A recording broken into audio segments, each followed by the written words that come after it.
안녕하세요. 시사 읽어주는 기자 뉴스토마토 시읽기의 조문식입니다. 오늘은 내년도 최저임금을 주제로 살펴보겠습니다. 내년도 최저임금이 역대 가장 낮은 수준으로 올해보다 1.5% 오르는 데 그쳤습니다. 이는 올해 최저임금 시급인 8,590원과 비교해 130원 오른 수준으로 8,720원으로 결정됐습니다. 최저임금위원회는 어제인 14일 정부 세종청사에서 내년에 적용할 최저임금 수준을 시급 8,720원으로 의결했습니다. 내년도 최저임금은 공익위원 단일안으로 표결을 실시해 14일 새벽 2시 10분쯤 의결됐습니다. 자리에는 공익위원 9명과 사용자 위원 7명이 참석했고 찬성 9명과 반대 7명으로 공익위원안이 가결됐습니다. 자, 월급으로 환산하면 약 182만 원 수준입니다.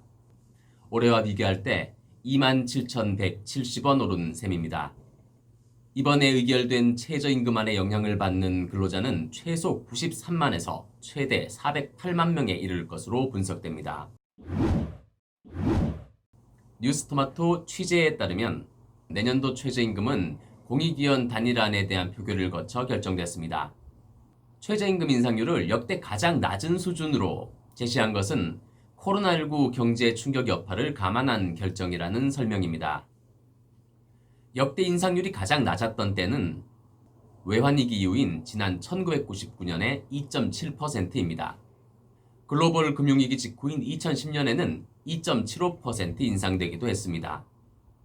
앞서 전날 열린 8차 전원회의에 이어 이날 새벽까지 노사는 3차 수정안 제시 후 더 이상 의견 차이를 좁히지 못했습니다. 결국 수정안을 제출하지 않아 양측은 합의하에 공익위원 단일안을 제시해 줄 것을 요구했습니다. 이런 상황에서 공익위원이 내년 최저임금 인상률을 1.5% 이상 인상은 없다고 밝히자 한국노총 소속 근로자위원 5명 전원은 집단으로 퇴장했습니다. 이보다 앞서 13일 오후 최저임금이 8차 전체회의가 열리던 중 민주노총 소속 근로자위원 4명은 최저임금 심의 불참을 공식 선언하기도 했습니다. 내년도 최저임금 인상률이 1.5%로 역대 최저 수준에서 결정됐다는 것은 코로나19에 따른 경제 충격이 외환위기나 글로벌 금융위기 시절보다 강력하고 심각하다는 인식이 반영된 것으로 풀이됩니다. 사회적 거리두기 완화 등에 따라 최근 실물 지표가 개선되고 있지만 여전히 전 세계적인 2차 재확산 우려 등 불확실성이 높은 만큼 하반기 경제회복세가 더딜 것이라는 우려에 노동자의 소득 개선보다 고용 유지에 초점을 둔 것이라는 분석입니다. 다만 표결의 노동자위원이 불참하면서 노동계의 집단 반발이 예고되는 상황입니다. 박준식 최저임금위원장은 최저임금 가결 이후 올해는 예상할 수 없는 불확실성이 지난해보다 훨씬 높은 상황에서 노동시장과 지속 가능한 일자리를 지키는 것이 가장 중요한 정책적 우선순위에 놓여야겠다고 판단했다. 이렇게 밝혔습니다.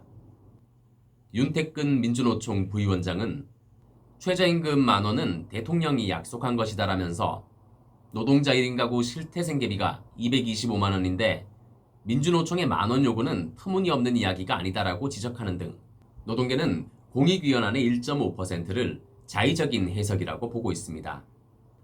이번 결정에 앞서 지난 1일 열린 4차 전체회의에서 노동계와 경영계는 내년도 최저임금의 최초 요구안으로 각각 만원과 8,410원을 제시하며 큰 입장 차이를 드러낸 바 있습니다.